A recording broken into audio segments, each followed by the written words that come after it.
예, 우리 영도교회 형제자매 여러분, 여러분은 불안할 때 어떻게 하십니까? 불안할 때 어떤 반응이 여러분에게서 나타나시는지요? 어떤 분은 앉았다 일어났다 안절부절하시는 분도 계시고 팔다리를 떨 수도 있고, 또 불안하면 잠이 안 오기도 하고 화가 나기도 합니다. 일반적으로는 일단 불안하면 막 심장이 콩쾅콩쾅 뛰기도 하고, 좀 심한 사람은 또 어떤 경우 거의 몸이 마비되듯 하는 일이 일어나기도 하고, 어떤 분은 불안하면 그냥 한숨만 나온다고 하기도 합니다. 그러실 겁니다. 그런데 이제 이런 불안이 심각해지면 공황장애나 강박증과 같은 불안장애로 연결될 수도 있습니다. 그런데 또 이런 지경에 이르면 마음으로만 힘든 것이 아니라 사실 육체적으로도 고통스럽게 되기도 합니다. 그런데 이제 주변 사람들은 잘 이해하지 못하죠. 왜 저렇게 안절부절하는가? 왜 저렇게 화를 내는가? 오해하기도 합니다. 그리고 그 불안이 또 심해지면 주변 사람을 실제로 힘들게 하기도 합니다. 일상 속에서 우리는 누구나 불안을 느낍니다. 불안을 모르고 사는 사람은 없습니다. 특히 우리는 지난 반년 동안은 이 코로나 전염병에 대한 불안 속에서 다 같이 살아왔습니다. 또 지난 한두 주간은 폭우의 불안 속에서 살아오기도 했습니다. 그러니까 때로는 이 불안이라고 하는 것이 공통된 불안도 있고, 때로는 저마다의 불안도 있습니다. 그 중에서 평소에 불안을 잘 못 느끼며 사는 저 같은 사람은, 아니면 사실은 좀 못 느낀다기보다는 좀 불안을 외면하며 좀 사는 사람인데요, 이런 사람에게는 불안이 좀 다른 형태로 나타나기도 합니다. 예를 들면 꿈입니다. 저는 꿈을 이제 연례 행사처럼 가끔씩 꾸는 편에 속합니다. 오늘날 상식이 된 건 이제 우리가 꿈을 가끔씩 꾸는 게 아니라 꿈을 잘 기억 못하는 거다. 꿈은 매일 꾸는 것이다. 이건 이제 우리에게 이제 하나의 상식이 되었죠. 저는 이제 가끔씩 꿈을 기억하는데요. 그렇게 해서 기억나는 꿈에 따르면, 특별히 이제 30대 이후에 꾸게 된 하나의 전형적 꿈의 형태들이 있습니다. 두 가지가 있는데요. 하나는 우리 남자들은 이제 대충 이해하실 만한 꿈입니다. 군대 다시 가는 꿈입니다. 예, 그 참 기분이 뭐라 하기가 참 그렇습니다. 어렵습니다. 그냥 아실 겁니다. 그냥 군대 다시 간다. 그게 어떤 기분일까 느껴지시죠? 또 하나, 아마 여러분들도 느끼시는 분이 또 많이 계실 텐데요. 학력고사가 눈앞에 다가오는 꿈이에요. 학력고사를 또 봐야 됩니다. 이 나이에 무슨 또 학력고사를 또 봐야 되나. 근데 다 좋은데, 학력고사 보는 거 괜찮은데 유독 한 과목이 준비가 안 돼 있습니다. 이게 한두 달 만에 해결될 그런 과목이 아니에요. 수학이죠, 수학. 이 수학이 준비가 안 되어 있는데 시험이 지금 내일 모레로 다가왔습니다. 제가 학교 다닐 때 수학을 어려워했거나 두려워하지 전혀 않았습니다. 그런데도 불구하고 제가 이제 신학교를, 원래 이과지만 신학교를 간지라 이제 고등학교를 졸업하고 이후부터 사실은 수학을 한 번도 들춰보지를 않았으니까 전혀 기억이 나지 않는 거죠. 그래서 아마 지금 당장 수능 시험을 본다고 한다면 제일 못하는 게 아마 수학일 겁니다. 아마 그렇기 때문에 그런 꿈을 꾸는 게 아닌가. 그리고 정말 꿈에서 정말 다른 과목들은 대충 이제 준비하면 되고 대충 될 것 같은데 이 수학은 백지 상태로 있는 거예요. 이 한 과목만. 근데 그런 꿈을 꾸면서 종종 깨곤 합니다. 그렇게 괴로워하다가 깨어납니다. 저는 이제 이런 꿈을, 전형적인 저의 이런 꿈을 저의 꿈이 저에게 너는 지금 불안해하고 있다, 이런 메시지를 보내는 것으로 여기고 있습니다. 아마 여러분들도 불안할 때 여러 가지 여러분만의 독특한 반응 방식이 있으실 겁니다. 그런데요, 여러분, 일단 중요한 거, 자기 자신이 지금 불안해하고 있다는 것을 아는 것은 여러 가지 의미에서 매우 중요합니다. 이게 알아차리는 것이 중요합니다. 내가 불안해하고 있다는 사실을 모르고 하다 보면 불안해서 또 다른 불안으로 옮겨가게 되기 때문입니다. 저에게는 특별히 이 불안이라는 것을 숙고하게 만들었던 두 명의 작가가 있습니다. 제가 그분들의 책과 글을 통해서 불안이란 원래 이런 것이구나 하는 걸 알게 되었는데요. 먼저 현대적인 작가로서 잘 알려져 있는 알랭드 보통이 쓴 또 그의 책 불안이라는 책이 있습니다. 한 15년 된 책이 있죠. 알랭드 보통은 사람이 불안한 이유를 이렇게 얘기합니다. 이렇게 자기 자신이 존중받을 만한 위치인 그런 지위를 잃거나 아니면 그 지위에 이르지 못할 것 같아서 사람은 불안해한다. 불안을 그렇게 이야기하고 있습니다. 말하자면 일종의 사회적인 지위와 관련이 되는 겁니다. 그리고 그런 지위의 문제보다 더 근본적인 문제로 사랑의 결핍을 들고 있습니다. 그러니까 지위를 얻지 못할 것 같아서 또는 지위에 오르지 못할 것 같아서 생기는 불안이 그 근본으로 들어가다 보면 사랑의 결핍과 관계된다는 겁니다. 이렇게 설명할 수 있을 것 같은데요.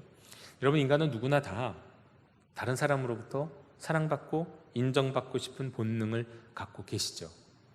저도 그렇습니다. 근데 혹 여러분 가운데 그런 마음이 나는 조금도 없다, 난 다른 사람이 인정을 해주든지 사랑을 해주든지 난 전혀 상관없어, 혹 이런 분 계십니까? 그런 분들께는 말씀 드립니다. 병원에 가셔야겠다. 고장난 것이 틀림없습니다. 사람은 근본적으로 인정받고 사랑받고 싶을 수밖에 없는 존재입니다. 그런데 이제 이럴 때 이렇게 한번 설명을 하면 아주 쉬울 것 같습니다. 왜 사랑의 결핍이 지위의 문제와 관계가 있는가? 여러분, 대개 인간은요, 사람은 악이었을 때는, 악일 때는 그냥 사랑받고 인정받습니다. 악이었을 때. 적어도 요즘 아이들은 더 그렇죠. 무조건적입니다. 그냥 사랑받고 그냥 인정받아요. 생각해 보십시오. 저도 그런데요. 교회에서 가난 아이를 안고 오는 이제 젊은 부부들을 보게 되면 이런 부모는 눈에 잘 안 보여요. 부모한테는 나중에 생각해 보면 내가 그 부모한테 인사했나 안 했나 헷갈릴 때고 있어요. 일단 눈빛이 어디로 갈까요? 아기한테 가요. 이렇게. 예. 근데 그게 저뿐만이 아니라 많은 분들이 그럴 겁니다. 그냥 아기는 그냥 사랑스럽습니다. 객관적으로 어떤 이유가 있는 거 아닙니다. 얘네들이 뭐 공부를 잘해서 사랑스럽나요? 공부를 잘할지 못할지 어떻게 합니까? 얘들이 말 잘 듣는 착한 아이라서요, 아기가요? 얘네들이 착할지 안 착할지 어떻게 압니까? 아니면 객관적으로 이게 눈, 코, 입이 이뻐서 그럴까요? 객관적으로 보면 아기라 하더라도 눈, 코, 입이 안 이쁜 애들이 태반입니다. 객관적으로 보면 그래요. 근데 그냥 이뻐요. 그냥 이뻐요. 그리고 그냥 사랑받습니다. 우리 다 그렇지 않나요? 여러분의 자녀도 그랬고 또 여러분의 손주들도 아마 그렇습니다. 그냥 아기가 보면 그냥 사랑받는 거예요. 그런데 그 아이가 이제 조금씩 크다 보면 문제는 거기서부터 생깁니다. 조금씩 크다 보면 그저 무조건 사랑받는 아이는 거의 없습니다. 조금씩 조건이 생깁니다. 갓난 아이 때는 그냥 사랑받다가 아이들이 초등학교 가고 중학교 가면 존재 그 자체만 갖고도 사랑받는 아이는 없단 말이에요. 드물어요. 대부분 뭐 착하든지 사랑받고 인정받고, 공부를 잘해야 인정받고 사랑받고, 아니면 외모가 아주 준수해야 사랑받고 인정받고, 뭐 특별한 재능이 있거나 그래야 사랑받고 인정받습니다. 심지어는 부모님한테도 좀 그렇긴 하잖아요. 부모님도 그렇게 변하죠. 그래서 우리가 첫째를 대할 때랑 둘째를 대할 때가 다르지 않습니까? 둘째, 막내는 무조건적으로 사랑하는데 첫째한테 자꾸 이렇게 조건을 들어야 돼요. 부모의 입장이 그렇게 되는 겁니다. 조금씩 말이죠. 그러니까 사람은 커가면서 그걸 느낍니다. 아, 내가 갓난아이 때 무조건 사랑받았는데 이제는 그렇지 않구나. 내가 뭔가를 해야 되는구나. 뭔가 잘해야 되는구나.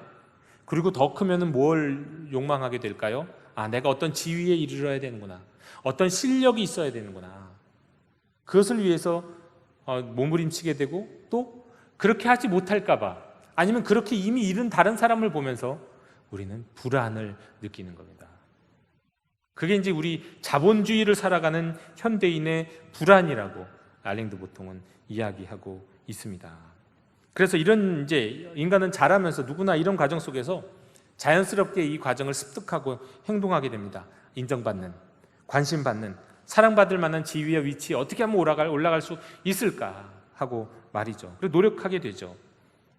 근데 알랭드 보통은 사람을 이렇게 바라보는 이 세상을 향해서 이렇게 말합니다. 속물근성이 있는 세상이라고요. 속물근성. 속물의 정확한 뜻이 그런 뜻입니다. 어떤 사람을 볼 때 상대방에게 높은 지위가 없으면 불쾌해하는 거. 그게 원래 속물의 뜻이에요. 속물근성의 뜻. 그러니까 누군가를 바라볼 때 그 사람이 갖고 있는 어떤 성공, 그 사람이 갖고 있는 어떤 지위, 그 사람의 백그라운드, 이런 거를 바라보면서 평가하는 사람을 속물이라고 말하는 겁니다. 근데 이 세상은, 특별히 이 자본주의 사회는 속물 그 자체다, 그렇게 얘기해요. 그렇기 때문에 이 사회는 더욱 불안을 부추긴다. 다른 사람들의 시선을 자꾸 신경 쓰게 되고 그들의 관점과 그들의 눈높이에 맞추려고 굉장히 노력하게 되는 거죠. 여러분, 현대 자본주의는요, 더 이상 과거보다 이제 발전했기 때문에 더 이상 태생적 신분을 허용하지 않습니다. 그러니까 태어나서부터 신분이 결정되는 게 아니에요. 누구나 다, 우린 그렇게 생각하고 있잖아요. 누구나 다 능력이 있으면 성공할 수 있다. 이게 기본 아닙니까? 근데 이건 또 반대로도 생각할 수 있는 겁니다. 누구나 다 능력이 있으면 성공하는데 반대로 성공하지 못한 사람은 어떤 사람이라고 생각할 수 있습니까? 무능하고 나태하고 게으르고 사랑받을 자격이 없다, 이렇게 생각하게 만든다는 겁니다. 그래서 사람이 더욱 불안해지는 거예요. 이런 사회에서 성공이라고 하는 것, 그리고 이런 사회에서 어떤 지위를 갖는다는 건 그 사람이 얼마나 사랑받을 수 있는 사람인지, 다른 사람에게 관심을 받을 수 있는 사람인지를 결정하는 역할을 하는 거죠. 게다가 이런 사회적 현실을 더 불안하게 만드는 요소도 있습니다. 어떤 한 사람이 어떤 사회적인 지위를 자기가 노력해서 이르렀습니다. 그런데도 그것만 갖고 안 된다는 거예요. 개인적인 노력만 갖고 되지 않는다는 거예요. 노력만 갖고 안 되는 요소들이 너무 많은데 그 중에서 5가지가 있습니다. 그래서 이 5가지 특별히 불확실하기 때문에 더욱 인간을 불안하게 만든다. 그 5가지가 뭐냐면, 첫째, 각 시대가 요구하는 재능을 갖고 있어야 한다는 겁니다. 그 사람이. 여러분 생각해 보십시오. 여러분, 오늘날 말을 잘 타고 칼을 잘 쓰고 활을 잘 쏘고, 여러분 그게 어디 필요합니까? 물론 스포츠에서는 필요하죠. 어떤 스포츠에서는. 그러나 우리 일상 속에서는 칼을 잘 쓰거나 말을 잘 타는 건 아무 데도 쓸데없어요. 그런 재능 필요한 재능이 아니에요. 스포츠 일부 영역을 제외하고는요. 그런데 오늘날 필요한 재능은 뭐가 있습니까? 텔레비전에 합당한 외모. 여러분들은 저를 화면으로도 많이 보시지만요, 저는 제가 이 설교 예배를 잘 못 보겠어요. 다시 화면에 나온 제 모습을 보기가 너무 부담스러워서 못 봅니다. 근데 오늘날에 각광받는 재능이라고 한다면 이게 텔레비전에 합당한 이 외모예요. 얼굴도 작고 뭐 팔다리도 길고 늘씬늘씬 이런 외모들 있잖아요. 이게 이 시대가 요구하는 재능 중에 하나죠. 또 뭐 말을 재미있게 하는 거, 그리고 뭐 외국어를 잘하는 거, 이거 아주 공통적으로 필요한 하나의 재능일 겁니다. 내가 가진 재능이 이 시대가 요구하는 재능과 맞아야 된다는 거예요. 그게 그렇게 쉽지 않죠. 두 번째로, 거기다 운도 사실 잘 따라줘야 돼요. 그러니까 우리 세속적인 표현으로 말하면 운이 잘 따라줘야 돼요. 내가 아무리 재능이 있어도 그 재능을 발휘할 수 있는 기회가 딱 만들어지고 내가 그 기회에 딱 올라타지 않으면 안 됩니다. 여러분, 노래 잘하는 사람요, 이 세상에 얼마나 많은지 몰라요. 나는 가수다에 날 만큼의 가수들이 얼마나 많은지 모릅니다, 진짜. 그런데 그 중에 뜨는 사람 몇 명 있습니까? 딱 맞아야 돼요. 운이 맞아 있고 기회가 맞아야 되죠. 세 번째로, 시대가 원하는 재능도 있고 운도 잘 따라주는 데다가 자신이 일하는 곳과 자신이 맞아야 돼요. 자신 직업과 자신이 맞아야 돼요. 자신이 하는 일과 자신이 맞아야 돼요. 그런데 내가 하는 일과 나 자신이 맞는다고 생각하며 그 일을 하는 사람이 사실 그렇게 또 많지 않습니다. 네 번째로, 그럼 내가 잘하고 있다고 한다면 또 내가 속해 있는 그 회사면 회사, 직장이 또 잘 돼야 돼요. 나는 열심히 하고 나는 능력이 있는데 내가 속한 직장이나 회사가 잘못되면 아무 소용없죠. 아니, 우리 회사만 잘 되면 다 될까요? 아니요. 5번째, 우리 회사를 붙들고 있는 이 국가 경제, 세계 경제도 받쳐줘야 되는 겁니다. 만약 그렇지 못하면 우리 회사만 잘 나가다가도 부도가 나면 연쇄 부도가 일어나기도 하고요, 길이 막히기도 하고, 우리 IMF 때 이런 것을 경험하지 않았습니까? 이 모든 것들이 다 맞아야 되는데 이게 다 불확실성인 거예요. 그래서 사람들은 더더욱 불안하게 된다는 겁니다. 현대인들은. 그러니까 성공지상주의적인 세상, 성공해야 된다, 어떤 지위를 가져야 된다, 그래서 속물근성이 가득한 세상뿐만 아니라 이와 같은 일종의 불확실성이 인생을 더욱 불안하게 만든다. 이게 알랭드 보통이 하는 말입니다. 이런 세상에서 뒤처지는 것 같으면, 아무도 내 말에 귀를 기울여지지 않는 것 같으면, 외면받는 것 같으면, 무시받는 것 같으면 더 심각해지고 더 사람은 불안해지고, 그러니까 근본적으로 사랑의 결핍이 이런 불안으로 만들어졌다 이겁니다.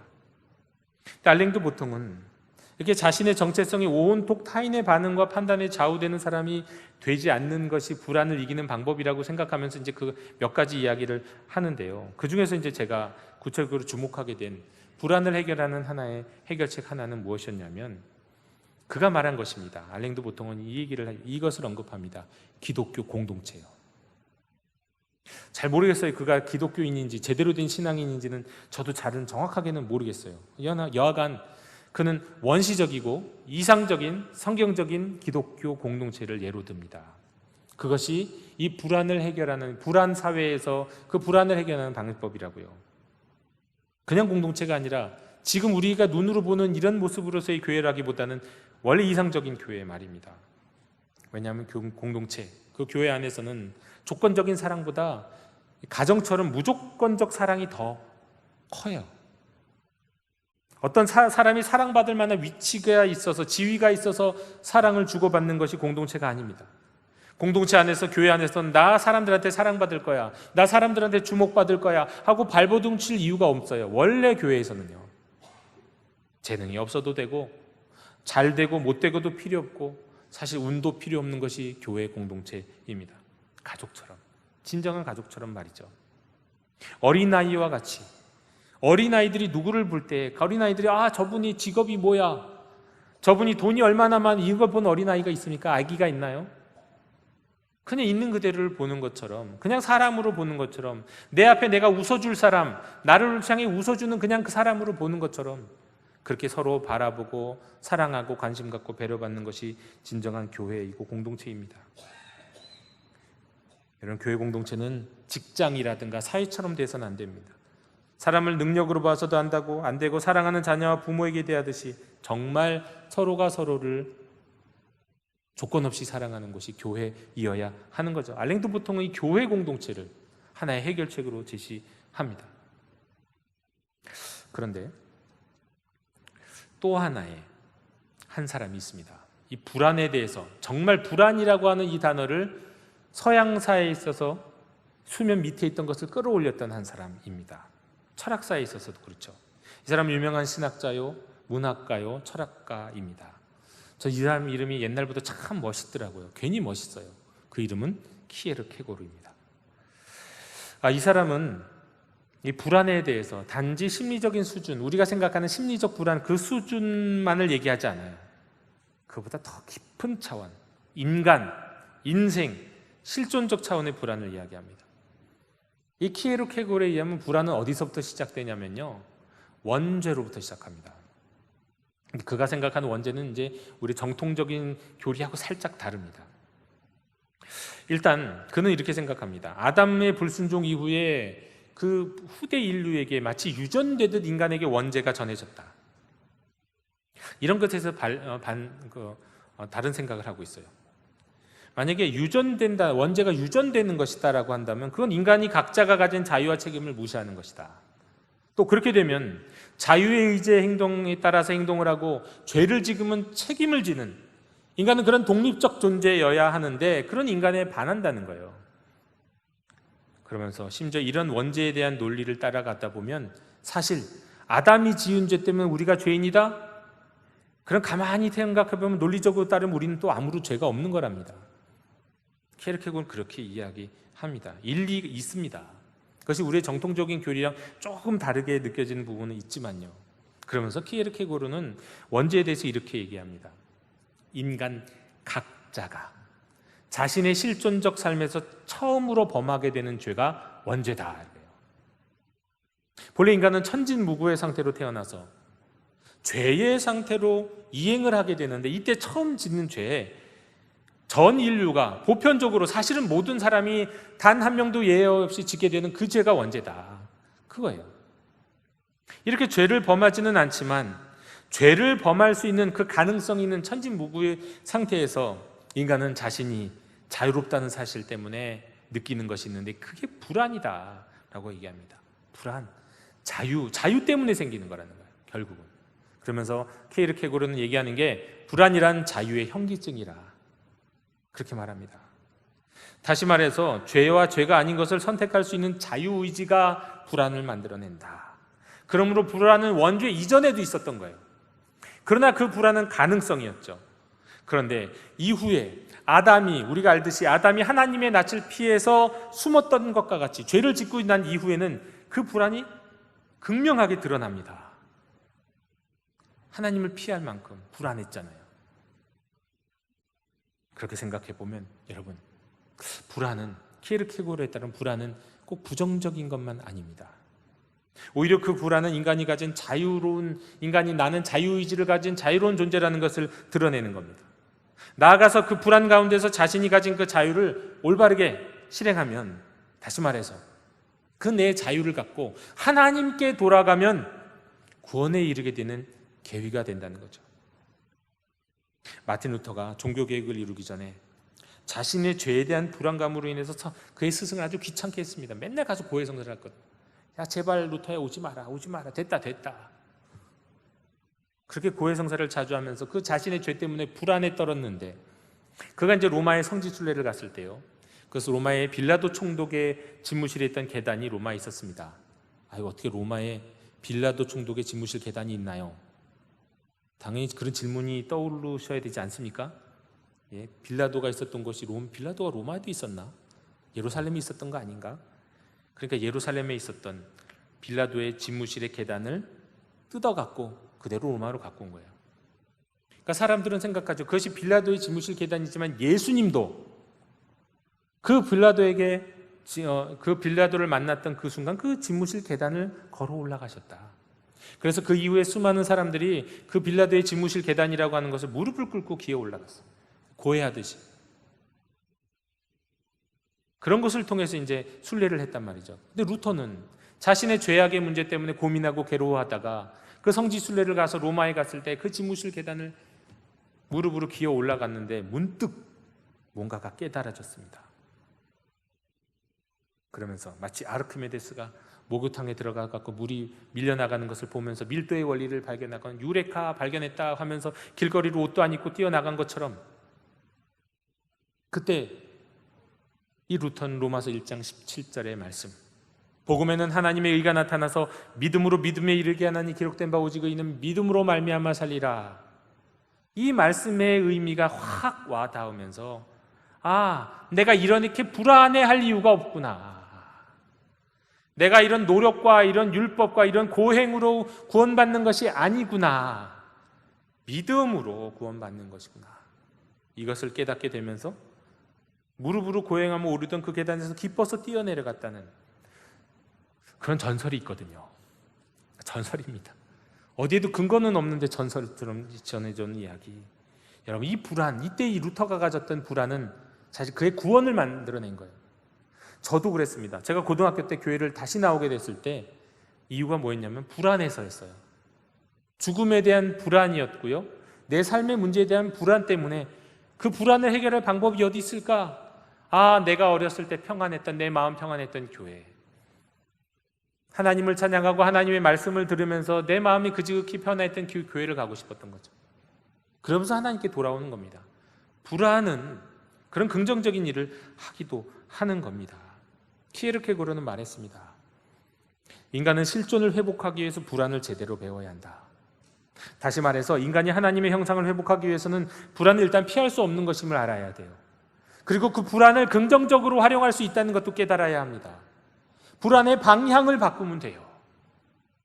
그러면 그 불안은 우리를 단지 절망으로, 단지 더 깊은 죄악으로 빠뜨리는 것이 아니라 구원의 길로, 소망의 길로 인도한다는 것입니다.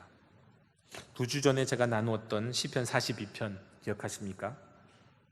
오늘 우리가 읽은 시편 77편도 시편 42편과 전 상당히 유사한 시편이라고 생각하는데, 제가 이 시편 77편을 읽으면서 야 하고 제가 무릎을 딱 쳤어요. 왜? 키에르케고르가 얘기하는 불안, 또 그가 얘기하는 아주 핵심적인 것이 절망인데요, 이 시편 77편에 인간이 갖게 되는 불안과 절망이 그냥 다 들어있고 그 해결 방법까지 들어있는 것을 발견했습니다. 그러니까 키에르케고의 이야기를 심화시키고 있어요. 시편 77편이. 아니 어쩌면 키에르케고의 77편을 묵상하면서 이것을 깨달았는지도 모르죠. 일단 오늘 시편 77편을 보면 먼저 시인은 1절부터 3절까지를 보면요, 환난 속에서 내가 지금 얼마나 불안한지, 그래서 하나님께 도움을 간청해요. 환난 속에서 불안한 가운데 하나님께 도움을 구하는 것이 1절부터 3절입니다. 그리고 4절부터 10절까지 그야말로 자신의 절망을 토로합니다. 하나님 나 버리셨나? 나 잊으셨나? 절망적 상황. 여러분, 절망. 키에르케고르가 죽음이 이르는 병이라는 책에서 이 절망에 대해서 아주 이야기를 하고 있습니다. 절망. 우선 그 키에르케고르는 죄에 대해서 이렇게 얘기해요. 원죄 말고 죄요. 죄란 무엇이냐? 하나님에 의해서 절망의 상태에서 벗어날 수 있는 길이 제시되어 있는데도 불구하고 고의적으로 이를 거부하는, 그 절망의 상태에 계속해서 머무는 사람, 그 상태, 그게 죄다. 분명히 구원의 길이 있는데, 절망에서 벗어날 수 있는 길이 있는데 나 여기가 좋아야 하고 있는 거, 그게 죄라고 하는 거예요. 이런 절망, 이런 죄가 의식적 차원, 우리의 생각 차원이 아니라 의지적인 차원까지 나가면 그 절망은 죽음에 이르는 병이 된다. 이게 이제 키에르케고르의 그 유명한 책 죽음에 이르는 병입니다. 오늘 본문 시편 77편 4절에서 10절에 보면 사실 이 시인은 마치 그러한 절망 속에 빠져 있습니다. 하나님이 나 보시지도 않는 것 같아. 나는 지금 어디에 있는가? 누가 지금 나를 쳐다보고 있는가? 버림받은 것 같은 상황 말이죠. 절망 속에 있습니다. 그런데 그것이 인간이 갖게 되는, 사실 어떻게 보면 죄가 되고 죽음에 이르는 질병이 될 수 있는 그런 절망이라고 한다면, 그 절망이 아닌 또 다른 절망이 바로 그 뒤에 11절부터 20절까지 나오는데요, 이 절망을 키에르케고르의 표현에 의하면 신앙적 절망입니다.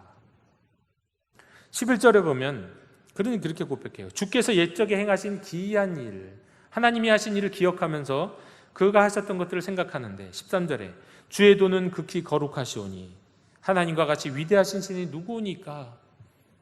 14절에 주는 기이한 일을 행하신 하나님이시라. 15절에 주의 팔로 주의 백성을 통량하신 분이시다. 16절에 하나님이여 물들이 주를 보고 두려워합니다.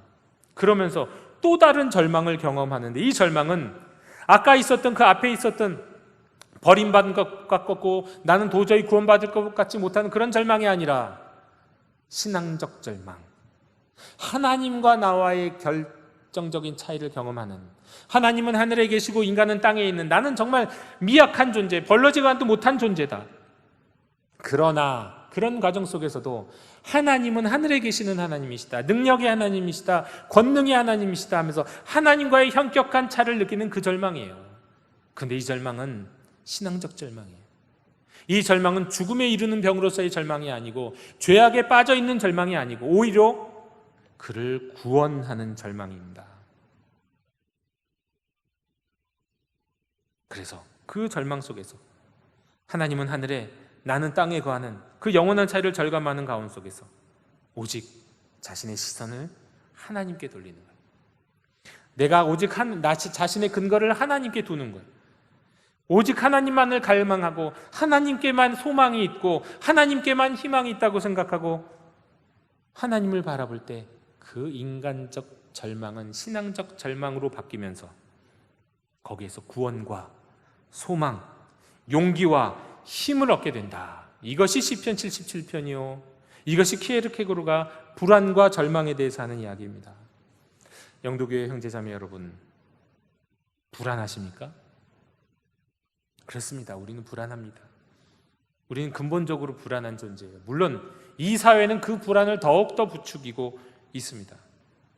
이 세상은, 우리는 그 세상에서 성장하면서 정말 사람을 사람 아닌 뭔가, 그가 가진 무엇, 그가 입은 무엇으로, 그가 입은 옷으로 바라보게 만드는 그 속물근성의 강요를 받는 세상 속에서 살고 있습니다. 여러분, 이걸 깨달아야 됩니다. 세상은 그 속물근성을 갖고 사람을 사람으로 보지 못하게 한다. 사람을 무엇 갖고 자꾸 판단하게 만든다. 그의 능력을 갖고 판단하게 하고 그가 가진 지혜를 갖고 판단하게 한다는 사실, 거기에 매몰되면 우리는 더욱더 불안해집니다.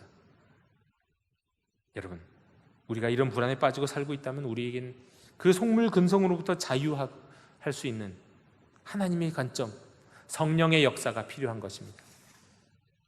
여러분, 생애터전과 우리의 근본을 오로지 다른 사람의 시선이나 그 시선이 가득한 세상이 아니라 하나님 안에 두고 하나님이 주시는 새로운 시선으로 내 자신과 세상을, 온 세상과 온 이웃들을 바라볼 수 있어야 합니다. 여러분, 속물 세상에다가 자기를 두고 그 안에서 계속 살아가기를 고집하면 우리에게 다가온 것은 오직 절망이요, 그 절망의 끝은 죽음에 이르는 질병이에요. 여러분, 절망 자체가 죄는 아닙니다. 하지만 거기에 머물려고 하면 죄입니다.